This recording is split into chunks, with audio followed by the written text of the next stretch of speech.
Necessity is the mother of advancement, and sometimes it's a bit strange. The Brigadier General Eugene Francois Gilbert Gernard served as the inspiration for the mobile defense vehicle concept known as the ACL-75, Garnier Renault, which was ordered in 1931. It was a project created by APX and constructed using the Car D3's chassis, a colonial variation of the Car D1 that was never put into production.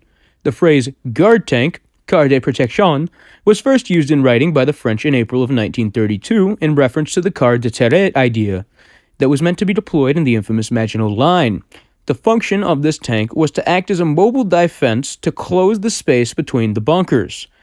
The primary gun on this tank had to be a 75mm in order for it to have the ability to destroy any potential tank at 800 to 1,000 meters. On July 25, 1932, a guard tank was recognized as being vital. The Renault VA medium tank, Car D3, was chosen as the base because it was thought to be the most appropriate tank at the time, because the APX firm lacked a suitable base for the new self-propelled gun. This chassis was selected because it could support the necessary weight and shared many characteristics with the Renault Char D1 that had just entered French service. The Renault VA was meant for export and colonial services, but neither foreign nations nor France itself showed any real interest. Therefore, APX employed the Renault VA as a testbed. The Garnier ACL-75 on the D3 chassis turned out to be far from ideal, and Renault was named for its creator, Eugene Francois Gilbert Garnier, who was also the project's lead designer. Due to the selection of numerous weak and inexpensive parts to lower the cost of production, the Car D1 already had reliability issues, and the cheaper Car D3 was even worse.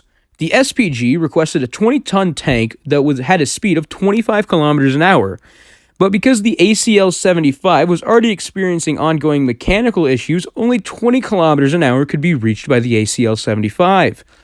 The ARL V39, a more prevalent competitor, and the Soma Sao 40, a new competitor in this development, definitively destroyed any and all interest in the ACL-75. In May 1935, the project ended up failing because APX was nationalized under the name Artillerie de Construction du Réel, or ARL. But once the reliability issue was put aside, the ACL-75 was a pretty respectable tank overall.